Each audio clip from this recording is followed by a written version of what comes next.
Who says you can't survive on bread alone? On today's menu. At the center of a meal on nearly every table across the globe is one simple staple: bread. Yannick Tanguy embraces old world values in upstate New York. Bread is alive. It has this beautiful, unpredictable nature. A five-star chef perfects the South Indian omelette. Here in India, bread is more than a side dish. It's the way we eat. The history behind Tuscan saltless bread. For the taste of any Tuscan, this is the bread you want on your table. A world-renowned bread expert on the hunt for Paris's best baguette. It requires nothing else. You don't need ham and cheese.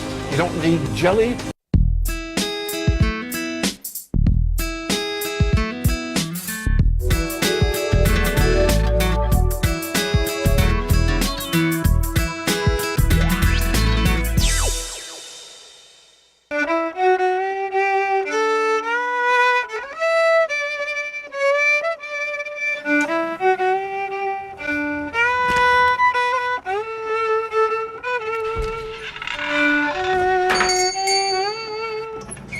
I've always tried to make bread that's somehow the magical bread of once upon a time.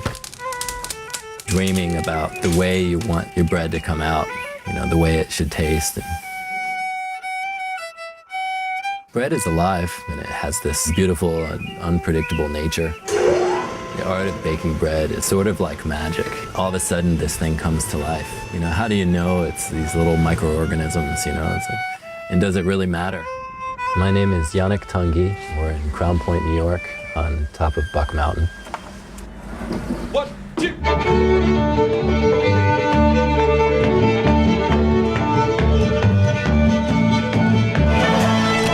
275 miles north of New York City, Yannick Tanguy dreams of life as an 18th century baker. He sees baking as a life experiment and bread as philosophy, simple and utterly authentic.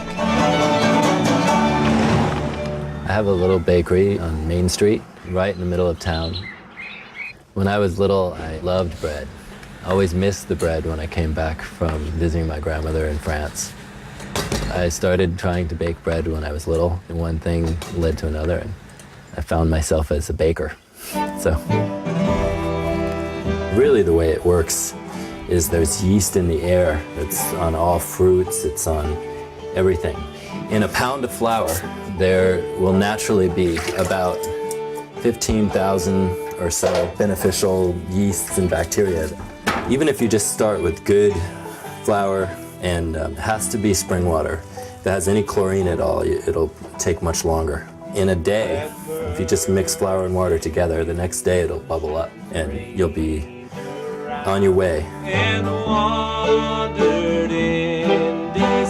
The process that we're using, it's very close to the way bread was baked 100 years ago or 200 years ago, once upon a time. And one of the things I really have enjoyed exploring is the way flour works and backtracking from the bread to the flour through the milling process and how the farmer grows the wheat.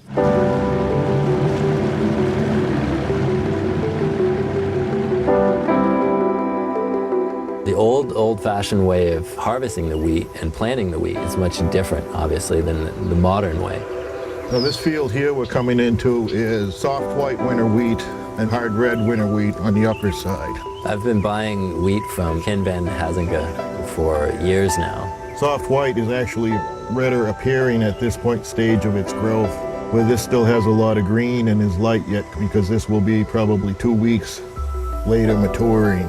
He has a wizardly aspect to him, and he has an intuitive understanding of what's going on in the ground. In the early 1800s, Champlain Valley was the breadbasket of New England. It had the climate and the expanse of land necessary for large-scale wheat growing, but it was a crop that followed the frontier west.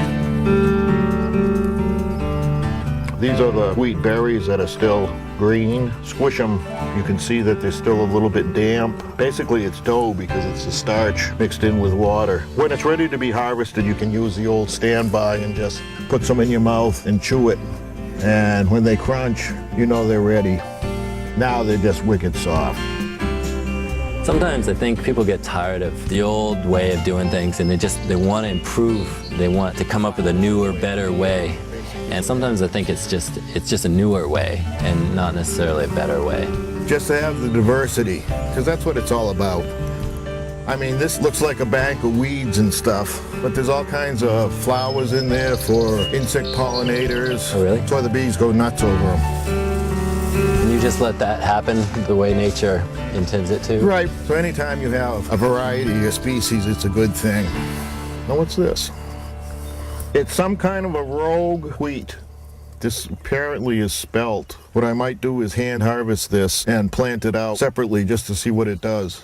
Or this could be just some terrible weed.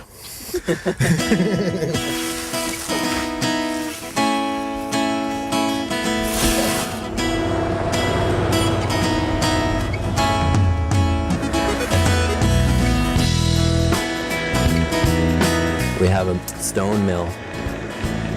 We can sift off different grades of flour. Then when we're baking, we mix all kinds of different flours together. Millers always feel their flour. That's how they tell how fine the grind is. The danger of becoming successful and making a lot of product, you get away from happy people putting really good energy into the food. Your food is almost emotionally sterile, going through this process where it's never touched by human hands.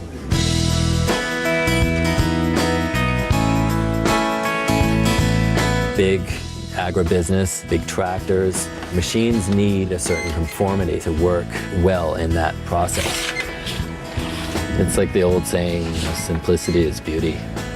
I wish the bakery could be not mechanized, just run by really simple machines.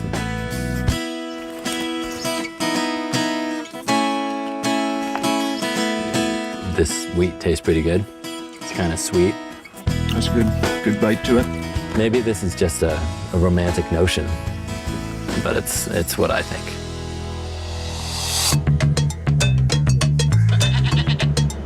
Bread is in all cultures. Here in India, bread is more than a side dish. It's the way we eat. It's the utensil. My name is Shobha Narayan, and I'm a food writer based in Bangalore, India.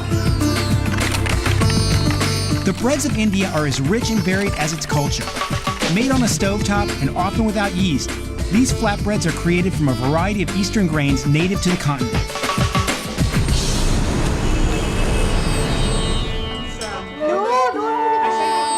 In India, there are many kinds of breads, and it's in many shapes. In South India, we have idlis, which are rice and lentil dumplings. We have puri, which is a puffed bread. And then we have dosas, which are like crepes. In rural India, we have something that looks like a donut. It's called ragi mudde.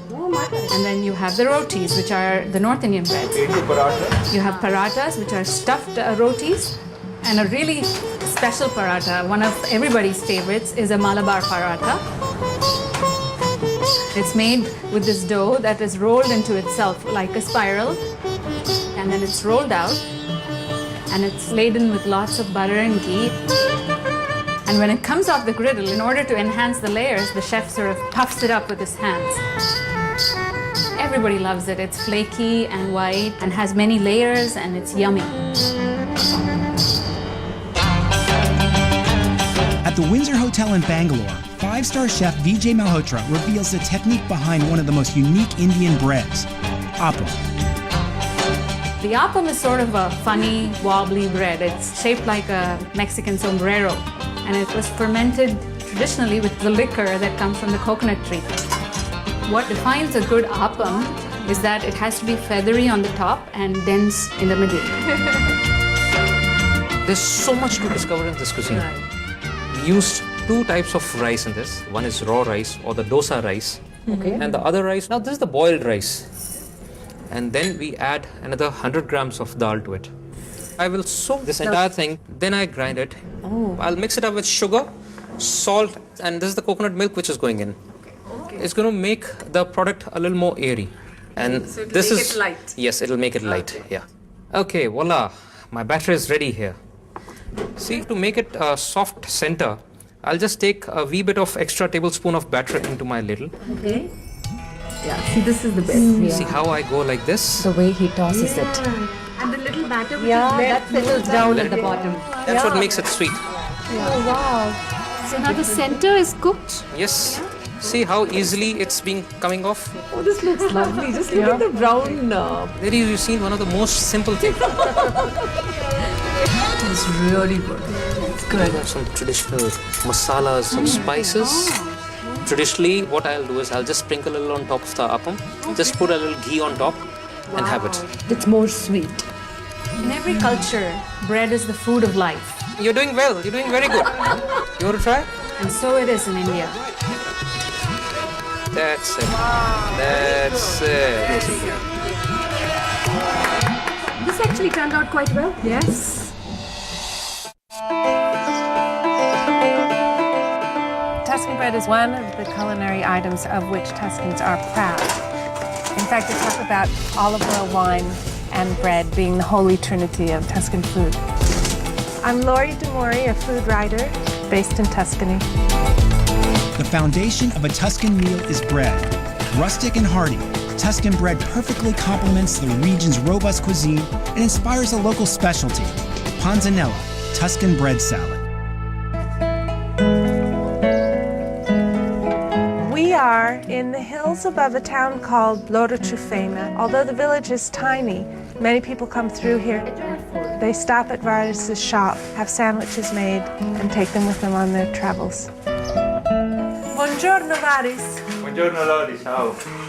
Varis is known for making pane toscano, which is unsalted, naturally leavened Tuscan bread.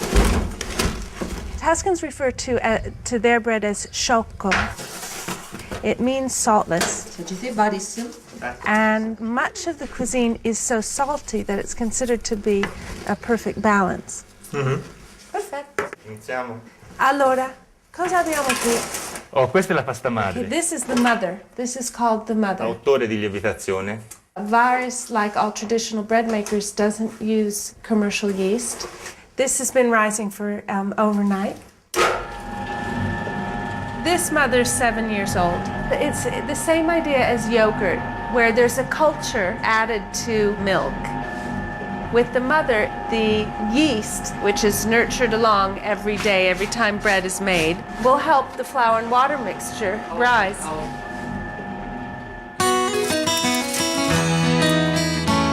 Traditional Tuscan bread was made in wood-burning ovens. It's the only way.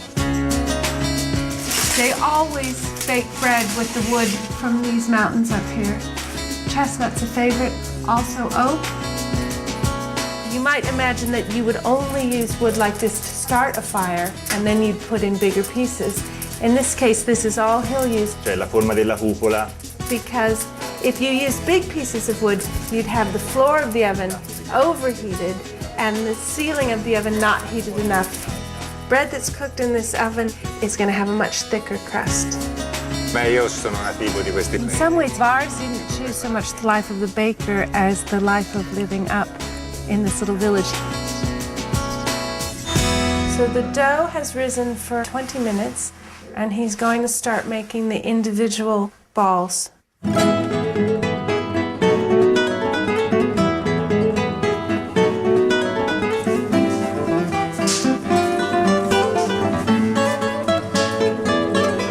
Time to put the bread in the oven. Why is Tuscan bread saltless? Well, the legend goes that in the days when Tuscany was still a collection of city-states, Pisa was its own little country, Florence was its own little country. None of them got along, and they were always warring with each other. And Pisa, being near the sea, E allora avevano il sale. they had salt, and they had a salt tax. And so the rest of Tuscany said, keep your salt, we're making our bread without it. Meglio morto in casa che un Che un pesano alla porta. Hanno fatto. There's an old saying, better a dead person in the house than someone from Pisa at the door, because that man from Pisa at the door was the guy coming to collect the salt tax. È pronta? È pronta. Tuscans in general have a real aversion to gastronomic waste of any kind. This is all day-old bread, and it could even be week-old bread. You could seriously build a small house with these, it feels like. One of the interesting qualities of Tuscan bread is that it has the ability to go hard without becoming moldy and to absorb water without becoming gluey. Rather than throw away stale old bread, today we're making panzanella. Principalmente con pomodoro e cipolla e un po' di basilico. Olive oil, tomatoes, onion, basil. This is a perfect summer lunch. Aceto. Just a little aceto, vinegar. Fatto, grazie. Bello. Panzanella. Grazie. Sei stata brava. Salute e complimenti. Oh, I love this. This tastes like summer. For his taste, and pretty much for the taste of any Tuscan, this is the bread you want on your table. Ecco, that's gorgeous. Bread is so important in France that the government in 1993 passed an edict that we call the Bread Decree. It's a matter of national concern. Bread does more than nourish, it shapes culture. No one knows that better than Stephen Kaplan, a social historian and world-renowned French bread expert. He spent decades studying the French obsession with bread and scouring the bakeries of Paris for the perfect baguette. This is the Étoile du Berger. It's one of 3 bakeries in the southern suburbs of Paris that's run by Franck de Bieu. Bonjour, Steve. Bien. Content de voir. He's a man of enormous sophistication, but also of great simplicity. And I came in touch with him because we were both thinking about the same kinds of things, how we could rediscover the fundamentals of French bread making. When you look at French history, after the Second World War, bakers became very complacent because people just wanted white bread. They began making bread that was highly mechanized. They weren't good at it. It wasn't very good bread. 15 minutes encore. The return of bakers to traditional bread-making practices has given bread, I think, a new life. What we're going to see now, the first process is kneading. And here he's adding the leaven, which is the agent of fermentation, to the dough, which is a combination of water and of flour.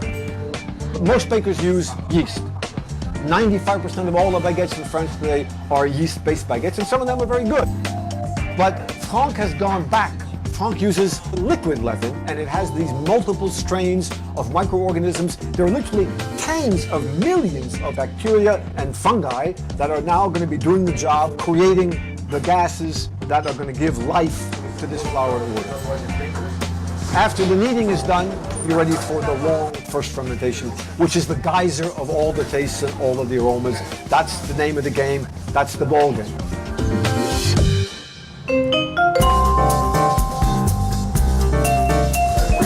Franck, tu fais combien de baguettes par jour et puis par semaine? Franck bakes 1,000 to 3,000 baguettes a day. His baguettes go to a vast number of faithful patrons. And that means that every day, hundreds and hundreds of people are coming into this bakery to buy bread. You think that there are 32,400 bake shops all throughout France. You have processions of literally hundreds of thousands of people leaving their homes like lemmings going to the sea. There's still this visceral attachment that the French have to their daily bread. This bread is extremely hot right now. They're wonderfully well cooked. They have a crust which is golden brown. We don't judge a monk by his habit, we say, or a book by its cover. But still, the look is important because it incites us to a certain lust to taste. We don't want to break open a baguette because we will lacerate its crumb structure. So we want to pull out our local bread knife. It's not a good idea to walk on planes with this. This for me is the moment which has the most emotional charge. It's the moment of anticipation. If bread had a soul, I think the soul would be in its perfume. So I'm going to put it to my nose. I'm struck by a flavor of butter, of walnuts, of a slight layer of chocolate. It's a wonderful panoply of complementary aromas. So I want to put it in my mouth. The taste is marvelous. It's spellbinding. It requires nothing else. You don't need ham and cheese. You don't need jelly. You don't need anything else. You need a little bit of imagination. You need a lovely day. You need a Paris street to walk on. It's marvelous. It's just delicious.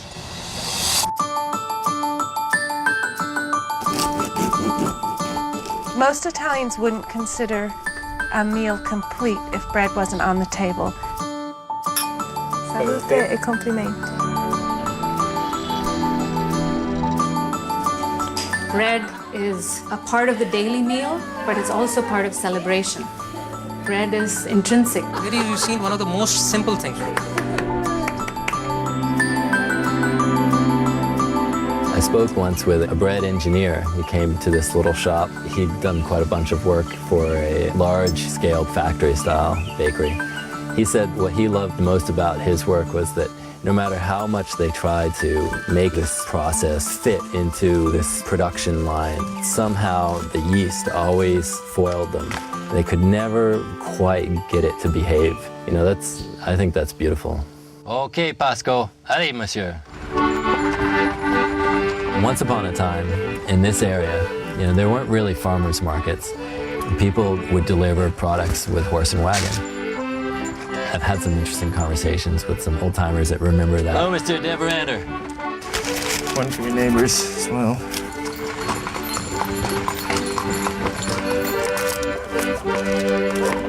Thank you, man. Cheers. You have a good day. Thanks.